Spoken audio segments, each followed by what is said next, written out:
Éducation sur Sen TV. Santé sur Sen TV. L'actualité sur Sen TV. Politique sur Sen TV. Sport sur Sen TV. Religion sur Sen TV. comme niñ koy defee saa su ne ñëwaat nañ ci seen beneen numéro de votre émission le grand entretien ñu ciy dalal ay kàngam nag di waxtaanee lépp lu jëm ci wàllum économie wàllum politique ak wàllum société comme ni ñu koy amalee saa su ne te nag ñu dalal un grand responsable de Pastef Ndiandiaye section communale bokk ci section communale bu Fatick mu nekk monsieur Pape Dione. monsieur Pape Dione moom la merci Ibrahima di nuyu téléspectateur Sen TV yëpp nga xam ne fii plateau la boo xam ne nekkuma fi gan yàgg ngeen ma dalal ngeen nekk ñoo xam ne aussi xarañ ngeen par rapport ak li ngeen def donc su ngeen ma invité par rapport à la situation économique du pays d'abord et de la région dinaa sawar trop pour ñëw bokk ci émission boobu kon maa ngi nuyu ñëpp di sant ñëpp di la gërëm yow mi nga xam ne yaa ma dalal. comme ni ñu ko waxee tout au début de l'émission tey ñu fas yéene waxtaanee ci ñetti pàcc wàllum li concernant situation politique économique ak sociale bu réew mi ñu dugg aussi ci région de Fatick parce que ku dëkk ci dëkk aussi war nga mën a waxtaanee li xew ci dëkk ba. buñ ci paree ñu dugg ci seen activité bi nga xam ne moom ngeen war a amal le 5 juillet. incha allah. est-ce que mën nga ñoo dellu si waatal un peu ci par rapport ak lan moo la motiver yow tey ba nga dugg ci politique est-ce que yàgg nga ci politique cursus bi nga brossé ko pour nit ñi aussi mën a xam monsieur Pape Dione naka. waaw d'accord politique moom yàgg naa ci yàgguma ci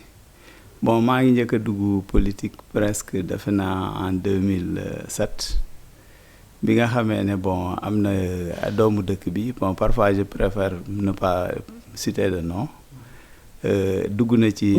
nekk na ci politique. Pourquoi? Parce que dafa nekk koo xam ne moi je préfère je le considère comme c'est l'ancien président Macky Sall. waaw defe naa ne moom la quoi donc dafa nekk koo xam ne man dama pour man personnage historique la quoi dañ ko romb donc ce n'est plus important pour que l'on revienne là-dessus ma gisoon ne doomu Fatick la bon doomu Fatick aussi boo xam ne amoon na ay responsabilités yu mu occupé woon mais à un moment donné mu am benn différent bu mu seqoon ak le président de la République d'alors bon comme doomu Fatick la moi je me suis dit que un fils de Fatick dem ba yer yenn ndombo tànk yi ba pare bon pour des raisons personnelles et vraiment d'éthique quoi ci ni ma ko gisee woon boo mun a muñ yenn largesse yi ci pouvoir yëpp ba pare jàkkaarloo ak le président de la République am na benn conviction boo am bon ci biir loolu ma ne woon naa ko soutenir mais bi ma demee ba ci biir ak soutien bi j'ai vu que li ma foogoon ak li fa nekk du benn.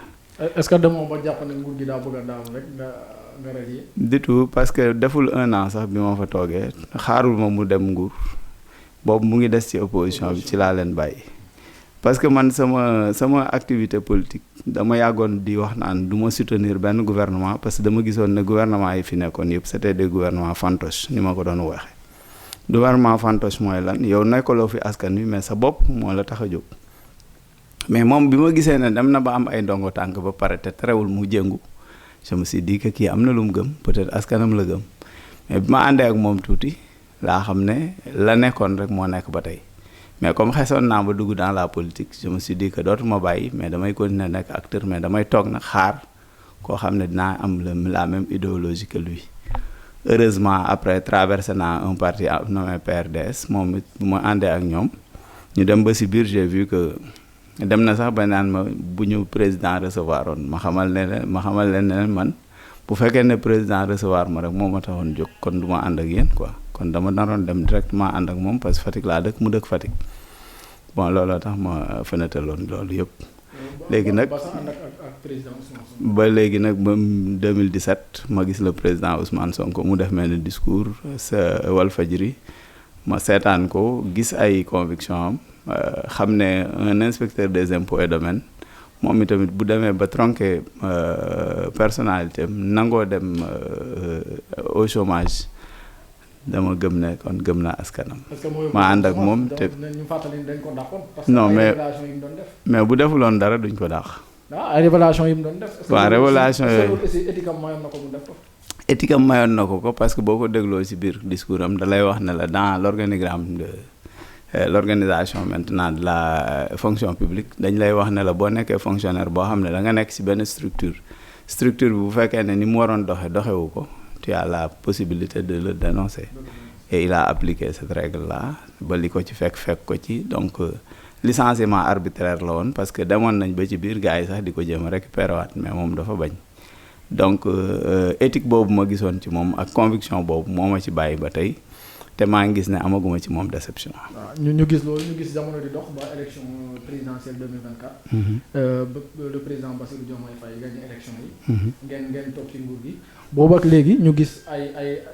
démarches yoo xam ne yéen a ngi koy teg ay politique yoo xam ne yéen a ngi koy teg mais tey li jaaxal ñu bëri mooy projet bi nga xam ne moo taxoon ndaw ñi di xeex tey. projet boobu da ngeen nekk ci pouvoir bi ñu gis ne projet boobu existé wul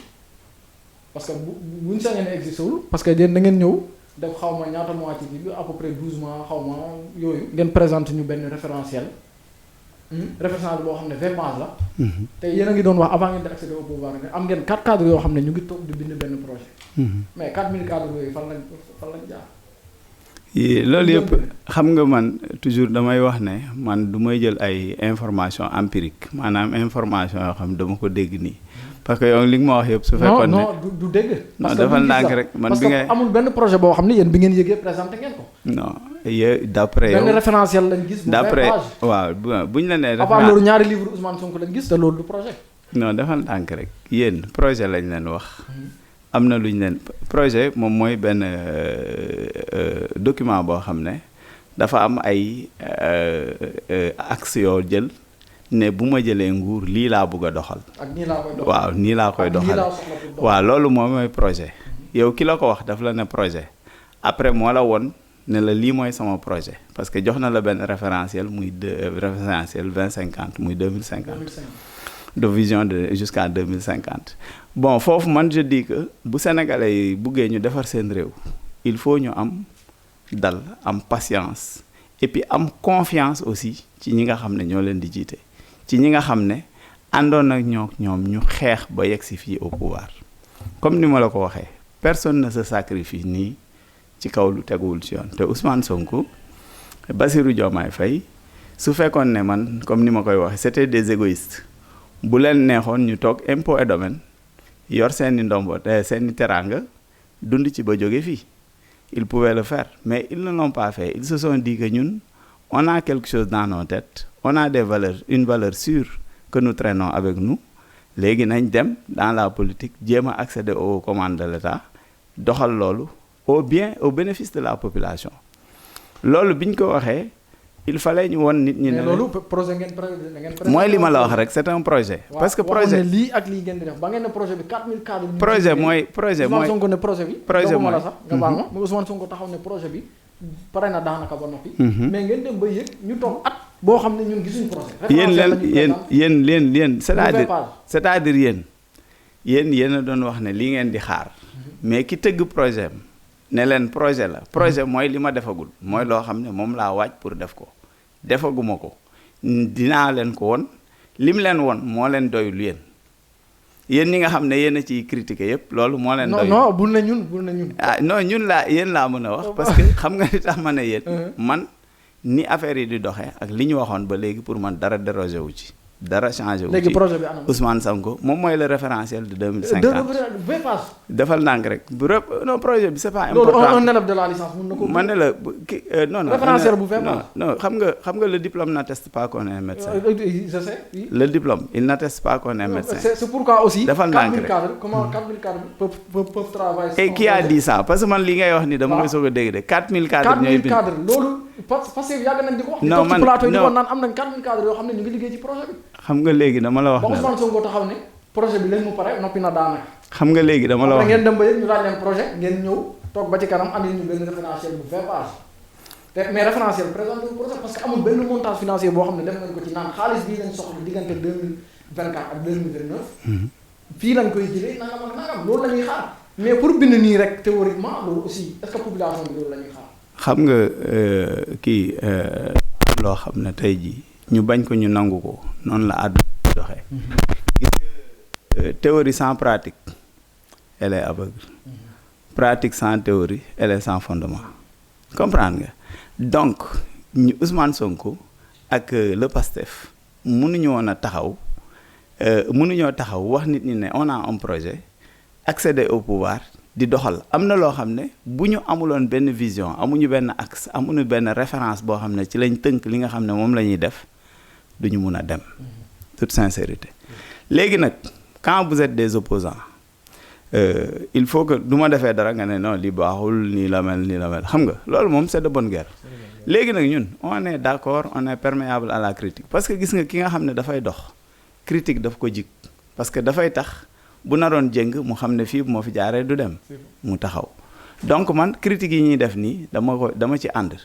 te parce que Cheikh Anta Diop le professeur da doon wax naan l'évolution de la philosophie est liée à sa crise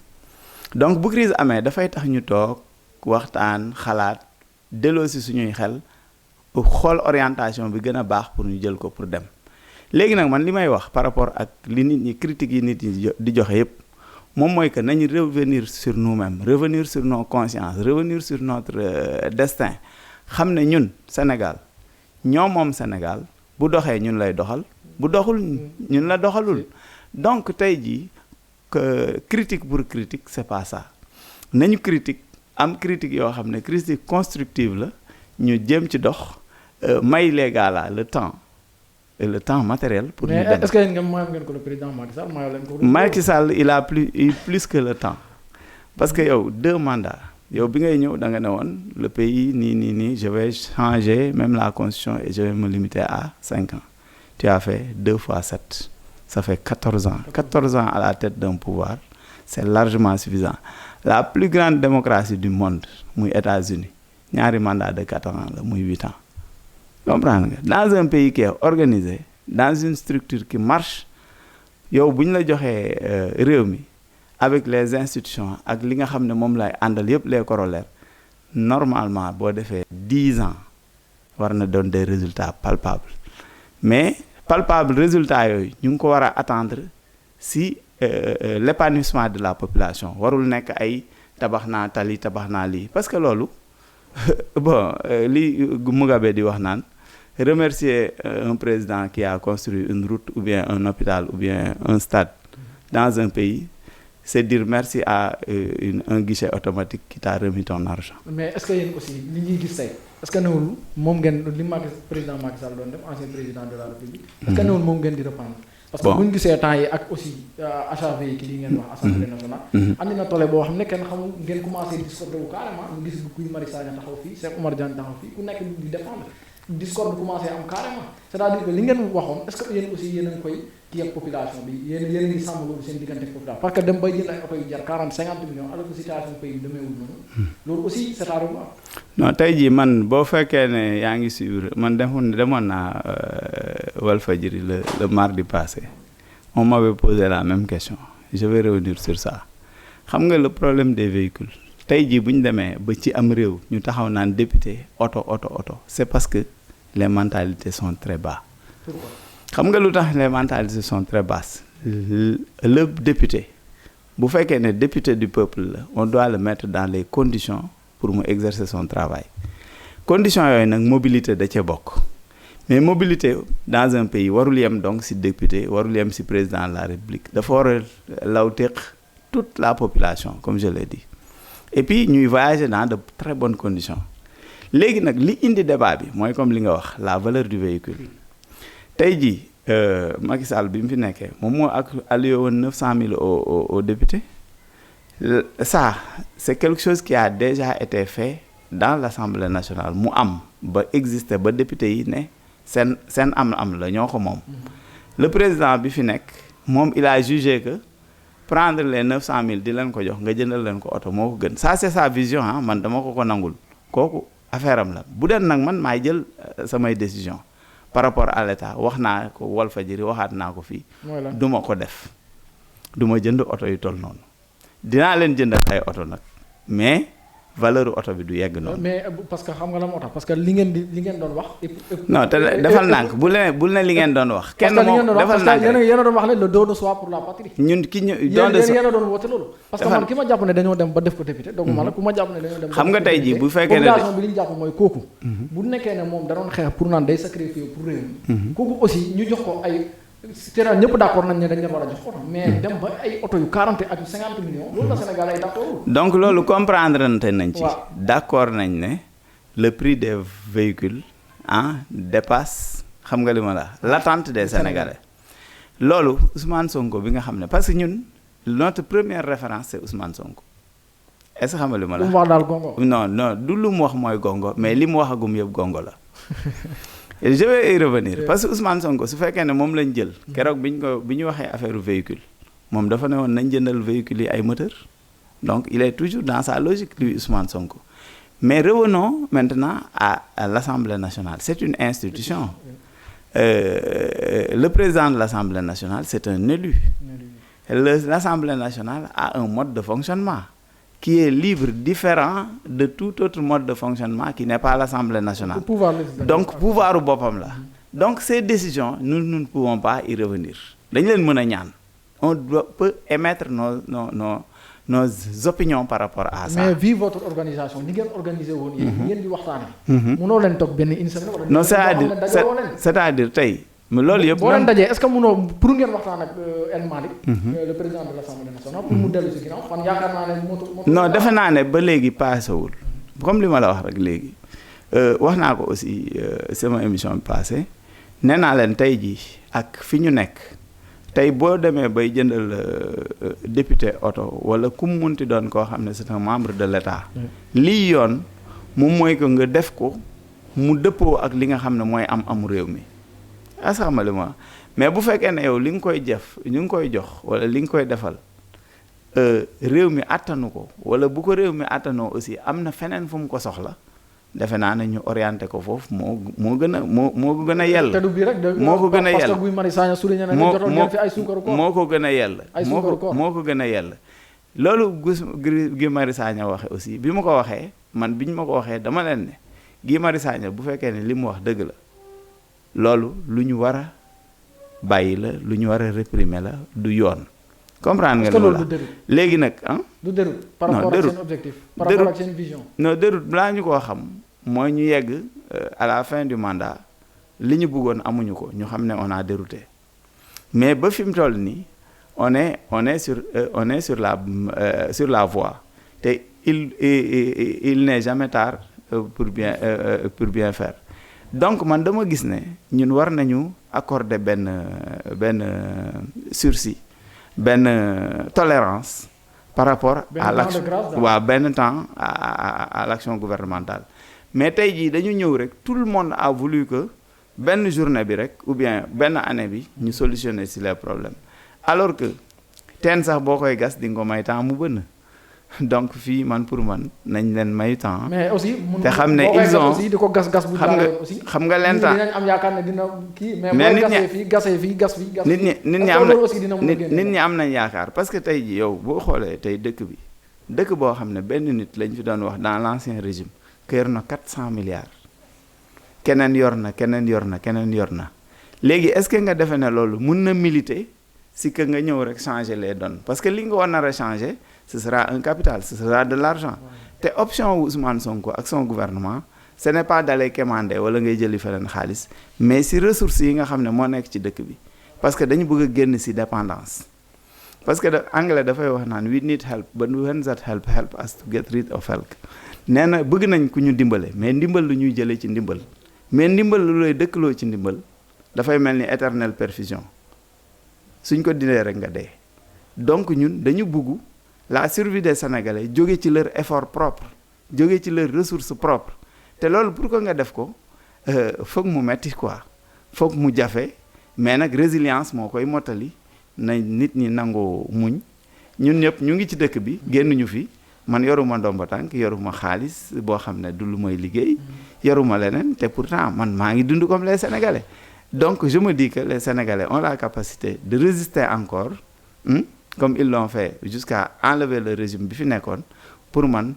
c'est un pas qu'on va faire et une compréhension et une acceptation bu ñu nar a def suñu diggante mais yéen nangu takk seen biir parce que ñi fi am ay salaire yëpp ñu dégg nekk ci gouvernement bu amul kenn ku ci jéem a dagg salaire wala non c'est-à-dire gis nga ma foofu parce que takk biir si yéen lay liggéey non defal ndànk rek foofu laa lay njëkk a waxe ne la parce que man xam nga y a un discours officieux et un discours officiel tey jii rien ne dit aux gens ñiy wax naan gars yi ils ont gardé leur salaire que les gens continuent à percevoir ça bon dafa am ay information yoo xam ne non dafa naan man ni ñu leen xamee ku fi joxe sa salaire bi nga xëy non man dafa am information yoo xam ne quand je ne les tiens pas officiellement du ma ci àddu quoi dès l'instant que on n'a pas dit que les salaires ont changé ou bien maintenu moi je reste sur mes fins dama bàyyi nit ñi ñu et di leen ñaan aussi. mais bi ngeen ko fi yëkkatee nit ñi ñoo wax. bi ñu yëkkatee lan. bi ngeen fi yëkkatee naan da ngeen di wàññi salaire enseignant yi. bon non loolu man c'est un discours qui n'est pas officiel. C'est officiel parce que man enseignant la te mosuma dégg ne. dañuy wàññi salaire non ministre bi avancé woon na ko. non avancé woon na ko ci en tout cas man di fi wax ne day tere fëgg jaay. man mosuma ko dégg. friperie aussi. xam nga tey jii fëgg jaay cela veut dire que ñun suñu liggéey des na parce que un pays qui produit du coton. qui a la capacité et des usines textiles yoo xam ne ils sont capables de filer du coton et de fabriquer des tissus. Il est impensable que ce pays-là continue à importer des habits déjà utilisés. léegi monsieur Dione loolu dinañ ci ñëwaat. mais dañuy def noonu rek dugg ci est-ce que gouvernement bi tey dañuy def noonu rek dugg ci Fatick. parce que Fatick aussi région la boo xam ne daf ñu intéressé parce que fii lañ dëkk. est-ce que tey gouvernement bi tey Fatick gis na ci boppam. gouvernement bi xam nga terme boobu sax man xawuma ko bëgg trop. gis bopp ñàkk gis sa bopp. par rapport ak projet yi ñu teg. non parce que projet yi tey jii su fekkee ne ñun dañu bëgg xaajoo dëkk bi dem ba ñu naan Fatick gis na ci boppam Dakar moo ci gën a gis boppam ainsi de suite non vraiment man. loolu moo tax ma ne la est-ce que gouvernement. non xam nga man je suis yan projet lañ envisagé def Fatick. defe naa ne bu fekkee ne ñoom jël nañ benn référentiel muy 2050 ba pare tëgg ay pôle régional yoo xam ne Fatick bokk ci benn pôle bi ñuy wax pôle centre di regrouper Fatick Kaolack Kaffrine ay projet war fi ñëw yoo xam ne dafa nar a ñëw jël li nga xam ne moom la Fatick am de plus important Kaolack yor ko Kaffrine yor ko muy agriculture élevage pêche donc muy secteur primaire encore ak ressources additionnelles yi nga xam ne ñu ngi ci biir dëkk bi ñu valoriser leen organiser ko dem loolu moom moo tax ma ne la toujours y a une patience boo xam ne fokk nit ñi observer ko pour que loolu nga xam ne c'est des intentions parce que nit ki munoo def loo yéenewul sinon boo ko yéenewul aussi boo ko defee bon au finish du am jeexit quoi te dafa am benn affaire boo xam ne sénégalais yi war nañ ko xam gis nga su fekkee ne ñun amuñu patience su jëlal suñu bopp en charge suñu propre destin c'est sûr que bu ñu ko keneen jëlalee aussi on va rester dans la dépendance dellu encore fi ñu nekkoon ou bien pire te li ñu ko teg moom mooy que je l'ai dit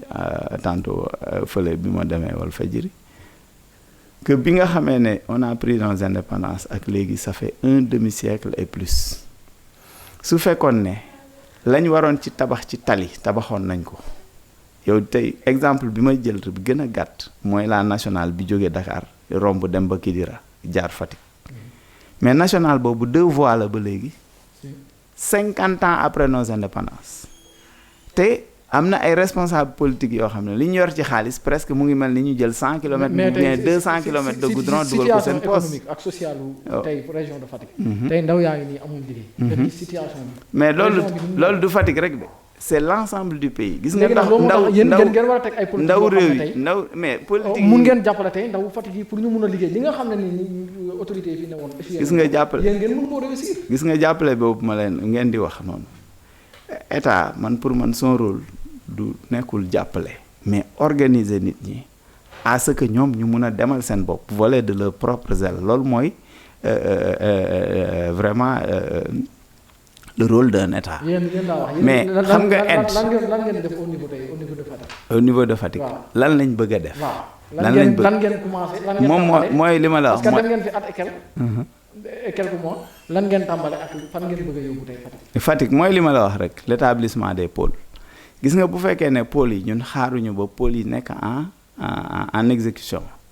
on ne peut pas prétendre faire quelque chose parce que xam nga bu fekkee ne dañ koy def des solutions parcellaires maanaam taf yëngal lay doon quoi jël quelques jeunes filles dugal xam nga ñu am un salaire de 50 à 60 000 francs ça c'est pas durable xam nga alors que nit ki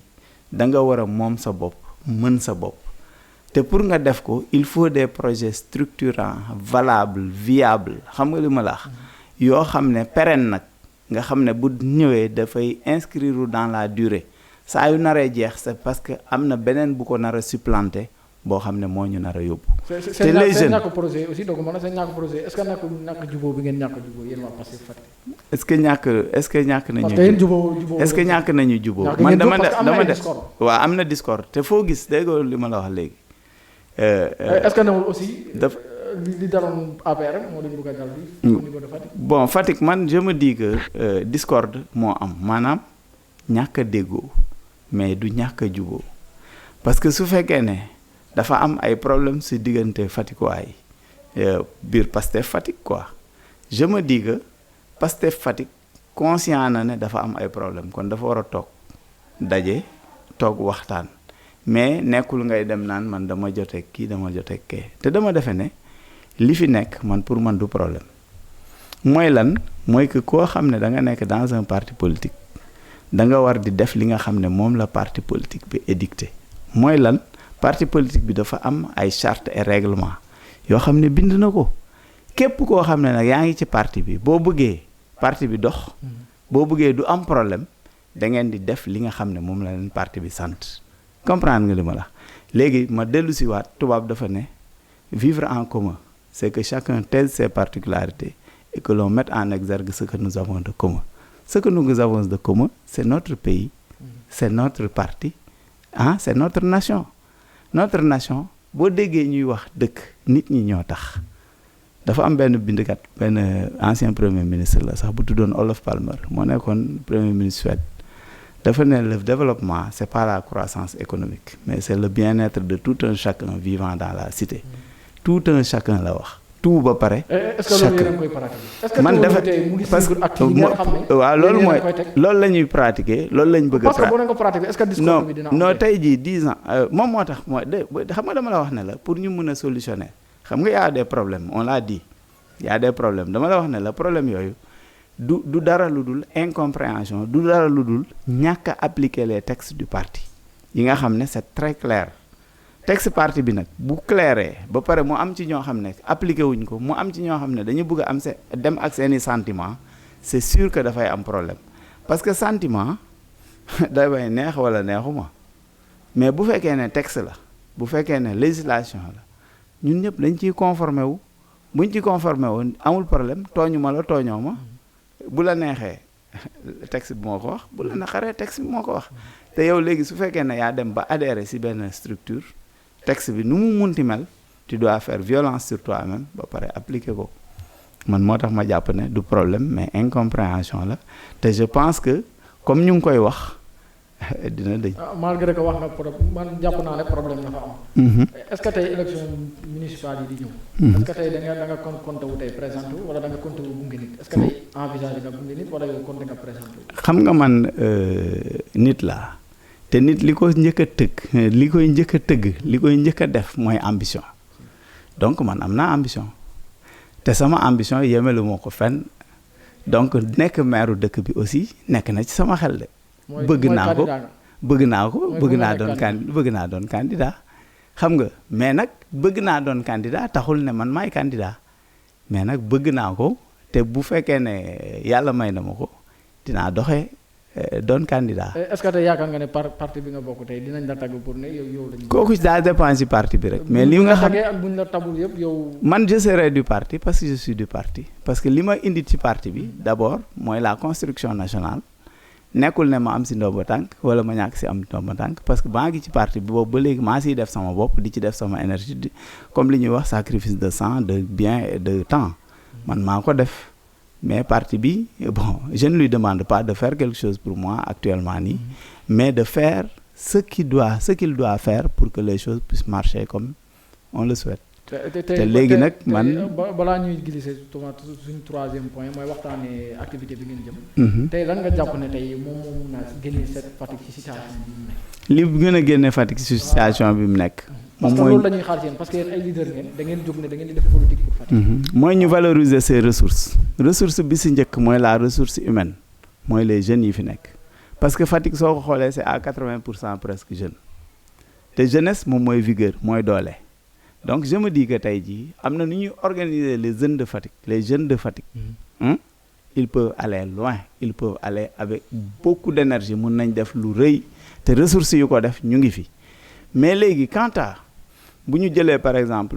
une structure municipale son budget de fonctionnement bu gënee bëgg a rëy son budget d'investissement mais il y a problème te fii on a constaté que la municipalité son budget de fonctionnement est plus costaud que son budget d'investissement léegi kooku nan la nit ñi di amee dara bu benn nit di accaparer wu ce avec quoi des milliers ou bien des centaines d'individus lu ñu waroon dundee lu ñu waroon exercer seen temps de travail il y a problème man je me dis que nag un gouvernement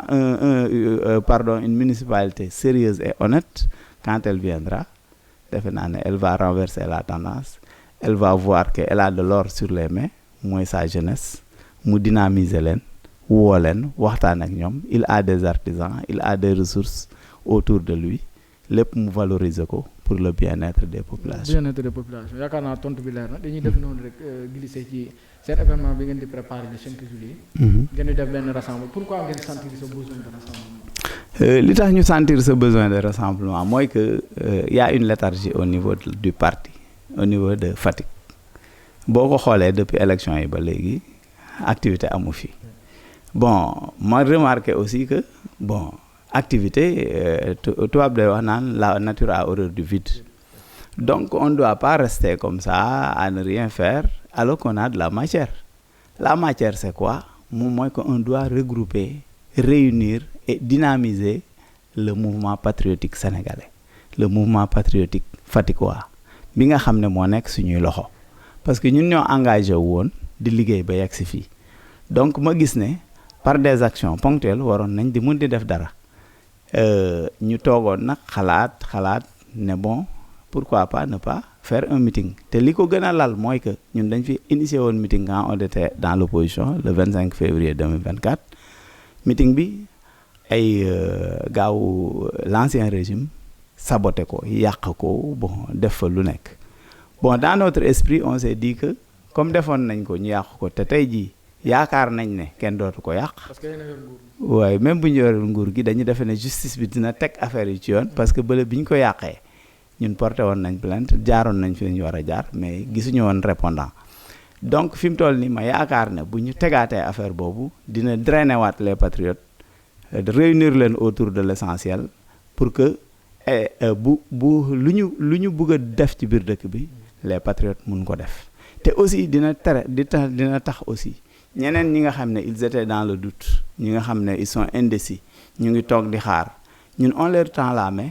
pour que ñu ñëw ensemble ñu liggéey comme ni ma la ko wax. est-ce que jàpp ngeen ne loolu dina yomb. su fekkee ne c'est des patriotes. le rassemblement patriotique de la zone centre. moom mooy benn bi mooy di 5 juillet 2025. benn bi la quoi da nga defe ne ñaar la mais du ñaar. parce que dañoo gis ñaari affiche loolu daa xawoon lënt xel yi. non dañoo gis ñaari affiche yoo xam ne. ñu te benn affiche bi aussi yow gisuñ ko ci. non benn affiche bi xam nga affiche bi boo ko xoolee mooy ñi nga xam ne dañ leen a takkal ndombo tànk dans la zone centre ñun on a créé au moins 4 à 5 flyers benn flyers bi moom mooy le flyers d'annonce ci laa nekk ak Ousmane Sonko beneen flyers bi ñu jagle ko l'ensemble des députés de la zone centre beneen flyers bi ñu jagle ko les présidents de cellules de la commune de Fatick beneen mu ñu jagleel ko les responsables politiques yi nga xam ne ñoo nekk ci zone centre parce que soo gisee ñun ñu woote ba pare def ko rassemblement patriotique de la zone centre dañu bëgg les 3 régions yi nga xam ne on a un projet bu ne daf leen ériger en pôle ñooñu kon dina dans des activités économiques population yooyu dinañ retrouver wu war a liggéey ensemble te ba léegi population yooyu xamante wuñu seen responsable yooyu nga xam ne nag miinante wuñu xamante wuñu ñun dañu jàpp ne bu ñu leen wooyee ci benn rassemblement ñu daje fa benn rassemblement boo xam ne ñoom ñëpp c'est des patriotes nekk ci benn zone nar a recevoir ay projet nar a recevoir benn structuration dama jàpp ne logique la pour que ñooñu xamante boobu noonu dafay yombal. affaire boobu ñu seen doole daa commencé wàññi. doole kan. doole Pastef Pastef dafa gën a am doole parce que fi mu toll nii boo gisee. loolu lañ commencé sentir par rapport ak discours bi commencé. non Oumar Diagne mu ngi génn. loolu yëpp. parce que région bi aussi yàgg naa am problème. loolu yëpp Pastef tey région de Fatick wala département Fatick ba ci commune de Fatick booloo. ñoom ñëpp discours lañ def. donc nag raison de plus nag ñun ñu bëgg leen a boole ñun Njaay dañoo jàpp ne Njaay ci biir commune Fatick ci biir section communale 5 cellules lañ fa constitué. am na une 6e sax à côté de nous Mboubane boo xam ne vraiment ñun li ñuy liggéey yëpp dañ koy boole waaw parce que doo demee ci statut et règlement du parti dañ ne des cellules peuvent se fédérer pour faire des actions communes ñun ñu jàpp loolu comme ni ma la ko waxee ñun lu ñuy def dañuy fexe ba tënk ko ci statut parti bi ñu def loolu daal dina léegi tey jii dootu ñeemale affaire bi fii Fatick mais dañuy fexe ba nga xam ne zone centre bi nga xam ne dafa nar a accueillir un pôle économique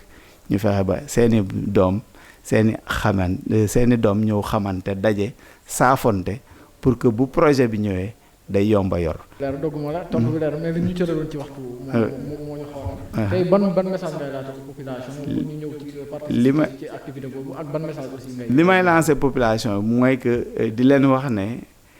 li ñu bëgg moom mooy ñëpp ñëw. ñu daje ñun waa zone centre yëpp rawatina nag waa Fatick